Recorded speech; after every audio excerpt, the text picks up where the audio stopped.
Okay, maybe the third time's the charm. I keep running out of time. My name is Sonia Pena, and this is Module 5, Understanding My Community. I live in Sublette, Kansas, which is a small rural community in the southwest corner. Sublette is part of Haskell County. The only other community in Haskell County is Satana. We are a very agriculturally based area. Um, we have a huge German Mennonite and Hispanic population. We are a 2A school district and Satana is a 1A school district, and Southwest Plains Regional Service Center is right here in Sublette. It is the educational service center for the entire western part of Kansas. We are very fortunate that we get to attend anything that we want at Southwest Plains, and they bring out very well-known speakers and have great conferences, and so we have wonderful professional development opportunities here. As far as customs and traditions, there aren't a lot that I can think of. I'm not from Sublette, and so this was kind of a hard thing for me to come up with. I think one thing that you'll find in our community is that when you want to start something new, you'll hear a lot of, "It's always been done that way," which can become very frustrating sometimes. This is a community that really doesn't like change. Our families are, however, involved with the things that their kids do. They attend their sporting events, they attend their rec games. There's kind of not a lot else to do, and so they attend what's going on at the school. Our school does have an alumni award called the Wall of Honor. They induct somebody new every single year, and this is the highest honor that a Sublette High School student can receive. In order to become an inductee into the Wall of Honor, you become nominated, and you're nominated because you've done something wonderful in your professional career, you're very community service minded, and you're somebody that our students can look up to. As far as customs and traditions of our German and Mexican populations, they do celebrate their holidays in their own communities within Sublette, but we don't really celebrate them as a whole. And so that's something that I think that we could work on. We are 85% white. That came from the census information from 2010. I believe that that's not very accurate anymore. As I do work with our KISA plan, we actually have about a 40% minority here, according to the kids that go to the school.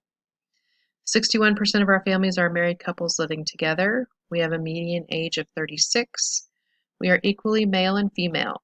We have a declining population, declining employment, and declining income growth, which makes it very hard for us to attract new families into our community. 17.6% of our county has an advanced degree. I would guess probably most of those are people that work at the school. We have a 10% poverty rate in our county. Again, I don't feel like that accurately reflects our county. According to our state numbers, we actually have about a 60% poverty rate in our own school. Our housing has stayed exactly the same since 2000. There have been very few new homes built, and the old homes don't really get bought. They kind of are just sitting in disarray. As far as communication, we get communication through several sources. Our county has a textcaster system which will alert people of weather, severe weather happenings, community happenings, those type of things. We also have a textcaster for our school district, which lets parents know when kids are getting back on buses, when there are schedule changes, parent-teacher conferences, special meetings, those types of things. Both of our schools have Facebook pages, which are very well received by our parents. We have numerous radio and television stations in our area. KDGL is the only radio station or television station, that is located right here in Sublette. They run off of the internet, so their program runs on the internet. They do lots of ag-related stories and then highlight businesses in our area as well. We are located between Dodge City, Garden City, and Liberal, which makes it an attractive area for some of our teachers They get the benefits of being close to larger towns, but they don't have to live right in them or teach right in them. We are also a major port for highway intersection. 83 and 56 intersect here, and so we have major highways that run north-south and east-west. Community groups. Our school district has a group called the CCC, which is our district curriculum committee, and it's made up of board members, administrative teams, and representatives from both schools. We do not change curriculum, we don't change textbooks, we don't change classes unless it's approved through that curriculum committee, and that's been in place here for many, many years. Our district also has a district curriculum coordinator, which is my job, and so that makes a lot of those things in a small school a lot easier. We have a multi-leadership organization run by a paraprofessional at our high school. It is extremely civically minded. They do all kinds of events. They hold blood drives. They serve at dinners. They raise money. They give to people who need it. They help our little kids with programs over at the elementary school. They do a fantastic job of putting out really good kids. Our Chamber of Commerce was started about 6 years ago here in Sublette, and they've done a ton in the little amount of time they've been going. They have a Fall Fest in October, which does like food trucks and vendor booths and music and games for the kids and carnivals, and it's a fun evening and very well attended. They do a banquet in January, which always gets anywhere from 300 to 500 people in our community. And they do some kind of summer arts program as well. They've also started a junior chamber, so some of the community members come speak to the kids about chamber at our schools, and then the kids get to attend the chamber meetings monthly during the summer months. We have a huge 4-H community here in Sublette. We actually have the Haskell County Extension with our 4-H, and so we have a 4-H group in Copeland, a 4-H group in Sublette, and a 4-H group in Satana. We have a Rotary that meets once a month. We have 2 sororities here in town that do lots of community service events and raise money to give out scholarships to our seniors. We have numerous church groups, and we have a Satana Arts Council, which also serves Sublette. We aren't really great at sports, but we do have a large arts presence in our community. As far as leadership goes, the older families in our community run the community. They're the people that are on all of our boards. They've been here their whole lives. They generally are unopposed in anything that they do. People might complain about things going on, but they don't really complain to the top people. Our superintendent has been here for 15 years, so the leaders in our community stay. The characteristics of our community leaders, pretty much they are led by a very few amount of people here, and it's not an equal representation of what our community looks like. For the first time ever, we have a German Mennonite gentleman on our school board. Not sure if he'll get on again this next year. We generally have older white males that are on all of the boards and run our community. I do think that the Chamber of Commerce has been very good about trying to push younger people into some of those spots and trying to get them to run for office. And so we'll see how that works out here in this next election. As far as economic conditions go and health care, we have a hospital over in Satana. It's a small hospital, and it has a nursing home attached to it. We don't have dentist or optometrist offices or anything like that. We have a health clinic here in Sublette that is linked to the hospital over in Satana. Farming is generally the second largest job market here in Sublette. Our average wage is $38,000. Growth in our community has been commercial and industrial machinery. So selling machinery, developing machinery, working on machinery, mechanic type jobs those are the jobs that are growing in our area.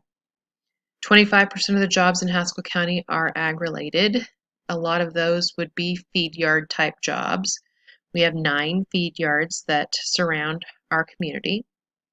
We actually have 5 restaurants in our small community, and that is because during the day we have lots of people that come into our town for business type activities. Southwest Plains brings in lots of teachers over the lunch hour, and so people do visit our restaurants and they stay open. 30% of our property tax collected goes to the school. The largest 40% chunk goes to our county. Property tax money comes in mostly from oil and gas resources.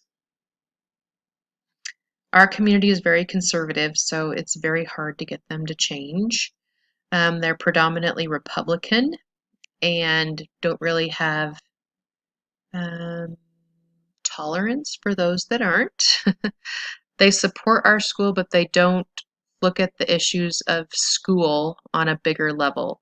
They don't take an interest in what's going on at the State Department and those types of things. As far as social tensions go, we have all of them. We have racial tension, poverty issues, religious tension, generational tension. It seems like we have a large older community and then we have a large younger community. And so we're trying to find a way to make things work between both of those. We have political issues. Gay and lesbian rights has hit our community just like it hits other communities. We've had several teachers that are gay or lesbian work in our school district, and I think that that has been hard on them, but I feel like that's getting better here. Extra sources of information. Our city directory is made up of people's post office boxes because you can't send mail to one another unless you have that, and people's birthdays because the bank likes to advertise that, and we have a community calendar that advertises people's birthdays. Our Haskell Township Library does all kinds of things. They have a Facebook page. They have a kind of rotating art display that goes on in one of their rooms. They do things like painting parties. They have summer book clubs. They're always trying to do new things at our library. The Chamber of Commerce I've already talked about. Minutes for our school board meetings are on our district web page and printed in our weekly newspaper. We have done student, staff, and parent surveys in the past, but those only affected the people in our school community. Multicultural issues.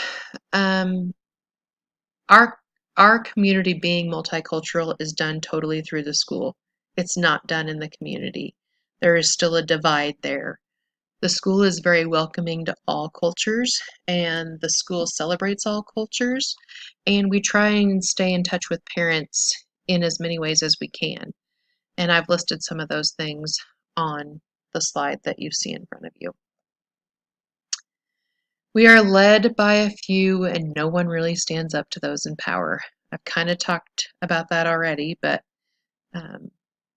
generally the people that have been here the longest are the ones that have control in our community, and there isn't a lot of new leadership that ever takes place.